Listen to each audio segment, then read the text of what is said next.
Hello everyone, this is Neha Sharma here and we are reading chapter number 4, The Enemy, from our Vistas book for class 12th. So dear students, we have read the story till page number 34, second last paragraph, and we have read that Hannah was giving anesthesia. She was assisting her husband in the operation of POW. When she was sitting near this POW, so she was looking at the face of the man, and at the same time she is thinking that about the news that how the stories were there, the rumors were there spread when the people told them about the how Japanese army treat the American, right? She then recalled an officer of the Japanese army, General Takima, who was cruel to his wife and would beat her, and no one talked about it anymore as he had won the war in Manchuria. So Hannah thought, if a man could be so cruel to his wife, then he could also be cruel to the prisoners in his captivity. But she hoped anxiously that this young man had not been tortured. It was at this moment that she observed deep red scars on his neck just under the ear. Now please see page number 34, last paragraph. Those scars, she murmured, lifting her eyes to Sadao, but he did not answer. So at that time, when she was hoping that he could not be tortured, so that time she noticed some scars, and Hannah mentioned the scars to Sadao and asked about them, but Sadao did not answer. At this moment, he felt the tip of his instrument strike against something hard, but instead of that, when Hannah was trying to tell him about the scars, right, at that same moment the tip of his instrument, right, which we said earlier, the exploring instrument, right, with which he was searching the bullet, so that instrument hit something hard, and what was that? That was bullet, dangerously near the kidney. This is on page number 35. So at that same moment he got that bullet, and where it was close to the kidney of POW. All thought left him. He felt only the purest pleasure, because he was a doctor, right, and he was searching for that only. So he moved, actually he was happy to have finally that he found the bullet, and he probed with his fingers. Means searched with his fingers, delicately, familiar with every atom of the human body. Why he was familiar with the atom body, with the every atom of the human body? That means what the author wants to say, that Sadao was very much familiar to the tiniest part of the human body too, because he was a very good doctor, he was a very good surgeon, right? So his professor of anatomy, his old American professor of anatomy, had seen to that knowledge, and this is very important thing you have to underline. Ignorance of the human body is the surgeon's cardinal sin. So what cardinal means? The first, okay, and sin means what? Sin means when you do something misdeed, means that's called pap, right? So what, according to him, he remembered always his teacher, his American professor of anatomy, that he told him that if a surgeon ignored the knowledge of any part of the body, so it was the first misdeed that he had committed. Clear? So he had thundered at his classes years after years. So this we are talking about the teacher, okay, the anatomy professor, that this thing he has told many times, almost every day in his class. To operate without his complete knowledge of the body, as if you had made it anything less than that, is a murder. So this is also one of the very famous dialogue of the American professor of anatomy, that if you are operating someone without knowledge of that complete body or detailed knowledge of something, so this is as much as the person who makes it had would amount to committing murder of that particular body, right? It is equal to a murder. So It is not quite at the kidney, my friend. Now here in this next paragraph, it is not quite at the kidney, my friend, Sadao murmured. Murmured means to speak slowly, right? So here in this, Sadao spoke to the injured man, and he said that the bullet had just missed the kidney, right? So it is not quite at the kidney, means that has missed the kidney. So if it would have the shot went there in the kidney directly, so it would be very dangerous for him. Sadao murmured. It was his habit to murmur to the patient when he forgot himself to an operation. So this, when Sadao would get engrossed actually in his work, that is what, in operation, so he would start talking to patient. This was his hobby, and he addressed that patient to my friend that time, okay, who was actually his enemy, but he was too much engrossed in his work that he called him as my friend. So he always called his patients, and so he did, forgetting that this was his enemy.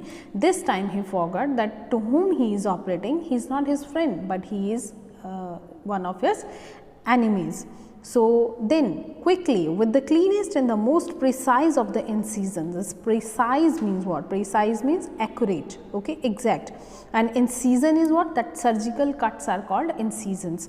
So then Sadao was very quick actually, because he wanted to get that bullet out. So quickly he just made some surgical cuts on the body and removed the bullet from the body of the POW. The man quivered. Quivered means to tremble or to shiver, but was still unconscious. Unconscious, when he was not in his senses, right? He was fainted actually. Nevertheless, he muttered a few English words, but that time the man was actually trembling in pain, but remained unconscious. And because he got anesthesia, so he just spoke some words in English which were an expression of the pain that he was experiencing. Okay, so English words means in American language he was speaking something in English, and that was what? That was the words which shows that he was in pain. He is feeling pain. Guts, he muttered, choking. They got my guts. So guts, he muttered, choking. They got my guts. Sadao, Hana cried sharply. Hush, Sadao said. Now the man sank again to silence, so profound that Sadao took up his wrist, hating the touch of it. Yes, there was still a pulse, so faint, so feeble, but enough, if he wanted the man to live, to give hope. Here the injured man choked and said guts, right? So guts means what? That's an informal word of bravery and determination. So they got my guts. He meant that he was brave and courageous, and Japanese army would have a tough time while punishing him. They tortured him a lot, right? So that's why he is saying that they have taken my guts. So they is what? Who here? That the Japanese army.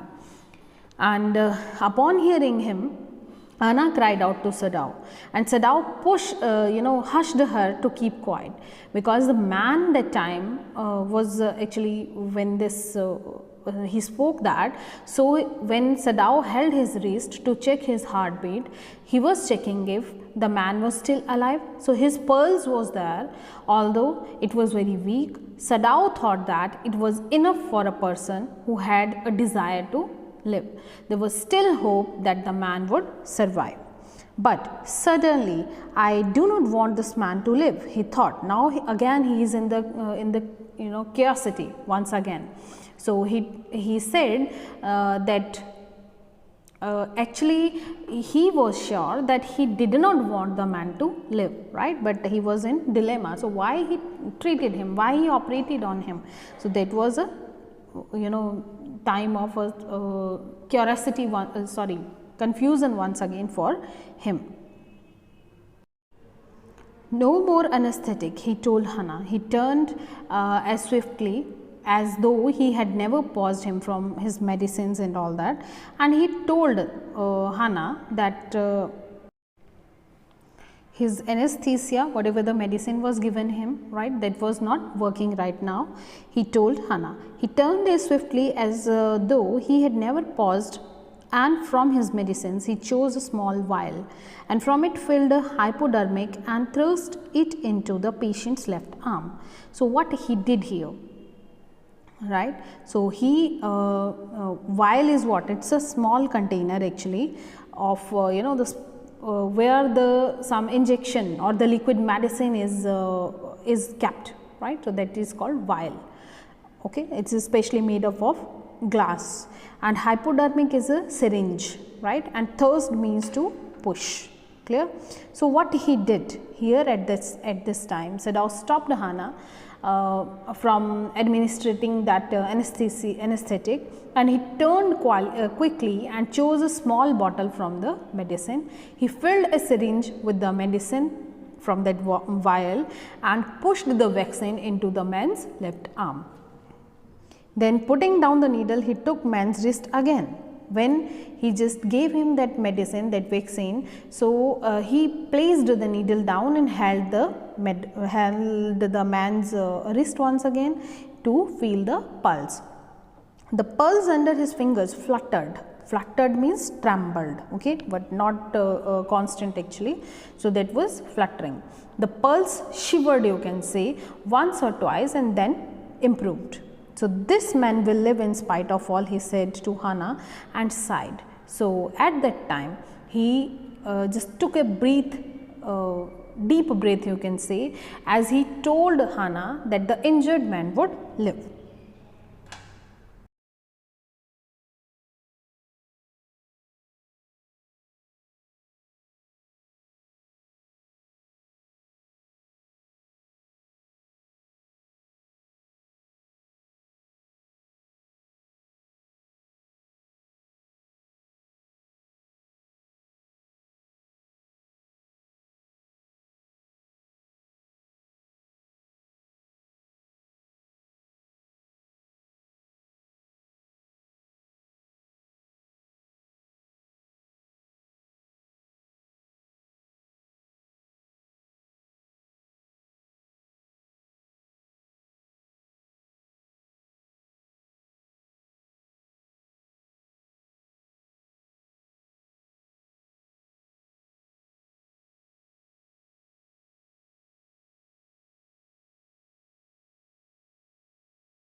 Now the operation has been over, right? And in the next line, the young man woke so weak, his blue eyes so terrified when he perceived where he was that Hannah felt compelled to apologize. She herself served him, for none of the servants would enter the room. Now here this is the text on page number 36, and here we will come to know that when the operation was over, right, the young man woke, right, and when he woke, his blue colored eyes were full of fright as he realized where he was, and Hannah felt also sorry for him. She served him some food, as the servants, they refused to enter in the room where he was kept. When she came in the first time, she saw him summon his small strength to be prepared. Summon means to collect for some fearful things. So when Hannah came, right, to the injured man for the first time, she saw that the man was gathering the strength, and he was full of fear too. Don't be afraid, she begged him softly. But at that time Hannah said him that softly said him that he should not be afraid. How come you speak English? He gasped. So when she spoke to the man in English, because she also was there in America for some time, so she asked this American in his language, and he was astonished that she could speak English also.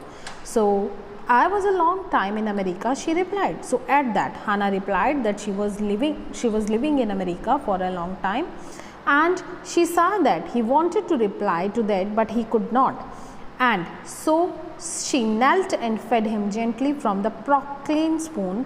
He ate unwillingly, but still he ate. Now knelt means what? Knelt means to sit on the knees, okay, that is knelt. It is the second form of kneel.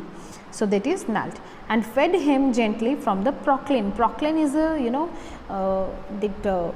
utensils which are made up of bone china. So that is the pottery or something, no? So that is called Proclaim. So especially the cremic colored vessels or utensils which are made up of bone china, right? So that is called Proclaim. So he ate unwillingly, right? So the man wanted to speak further, but he was not able to speak. But Hannah fed him gently with a spoon made up of Proclaim, and the man did not want to eat, but still he ate. Now you will soon be strong, she said, not liking him and yet moved to comfort him. Now as Hannah fed the man, and she said that soon he would become strong, and she said so despite the fact that she disliked him, and the man did not reply to her. When Sadao came in the third day after the operation, he found the young man sitting up, his face bloodless with the effort. Okay. Now Sadao, because as a doctor he has to come there to attend the patient. So Sadao visited the man on the third day after the operation, and the young boy was sitting, and his face was actually pale. Okay, bloodless means that was pale and weak due to the effort he made for sitting. Right.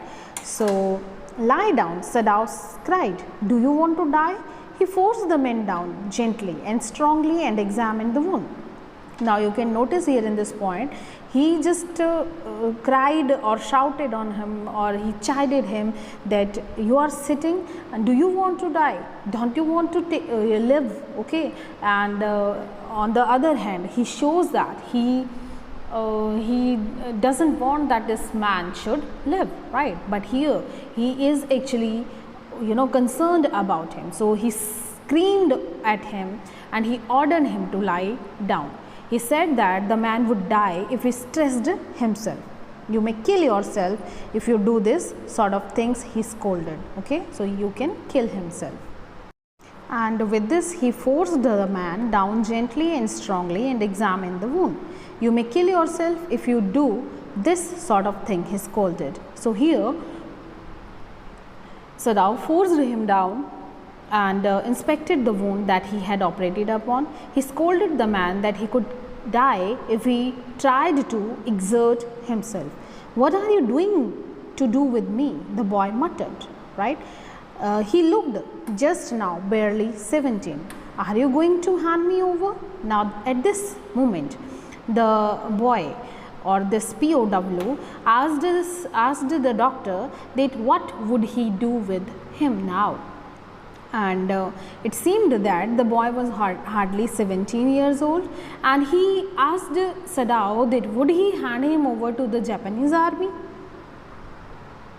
because he was afraid actually, that what this man will do with him. So for a moment Sadao did not answer. He finished his examination and then pulled the silk quilt over the man. So Sadao did not reply instantly. He completed examining the body of that boy and then put the silk quilt on him. Right? Quilt is what? It's a rajai. I do not know myself what I shall do with you, he said. I ought, of course, to give you to the police. You are a prisoner of war. No doubt. Do not tell me anything. He put up his hands, and as he saw, the young man was about to speak. Right? So at this moment, instantly he did not answer him anything, but after some time, when the examination was over, so that time he answered that he himself did not know what to do with him. He added that he was supposed to hand him over to the police, and he also disclosed that he knew that the boy was a POW, that is what, prisoner of war. So as he put his hand, so as Sadao saw that the boy was about to speak, he raised his hand to indicate him not to do so, and Sadao asked him not to speak and not to tell his name, कि कोई ज़रूरत नहीं है मुझे अपना नाम बताने की. जैसे उसने देखा उसकी तरफ कि वो कुछ बोलने की कोशिश कर रहा है, he told him that no need to tell me anything, I don't want to know unless don't tell me your name unless I asked you to do. Okay, so he just called it once again to the boy. They looked at each other for a moment. So they are who? Sadao and the boy, the American soldier. They exchanged glances, and then the boy closed his eyes and turned his face toward the wall, because the doctor was not at all ready to listen to him. So, and then the young man closed his eyes and turned his face to the wall. Okay, he whispered, his mouth a bitter line. Now at this he said okay in a low voice, and he was not actually, he was very much disturbed with the words of doctor. Outside the door, Hana was waiting for Sadao. He saw at once she was in trouble. Now the wife is again ready with the problem, right? As he went outside, so Hana said that she wanted to tell something to her husband, right? And she was waiting, that's why, outside the door for him, and he saw that she is in some trouble and she wanted to tell him something. Sadao, Yumi tells me the servant feel they cannot stay in if we hide the man here anymore, she said. She tells me that they are saying that you and I were no so long in America that we had forgotten to think of our own country first. They think we are like Americans. So this text is on page number 37. So please try and find out the get the meaning of this paragraph, that here, because she is ready, she is waiting to tell something to her husband, and husband also came to know very soon that she might have some problem. So Hana at that time told Sadao that Yumi told her that the servants would not stay with them if the American man lived there any longer, कि वो जो servants है वो सारे उनको छोड़ के चले जाएंगे अगर तुम लोग उस अमेरिकन को यहाँ पे शेल्टर दोगे. और उसने ये भी बताया कि सडाओ एंड हना में ये फीलिंग इसलिए आई है क्योंकि वो दोनों लोग अमेरिका में रहे थे बहुत लंबे टाइम के लिए. सो they had forgotten their country's priorities, and Yumi and the servant thought that Hana and Sadao liked Americans. So that's all for today. In the next video we will read from page number 37. Till then, make the notes of this text. Thank you very much.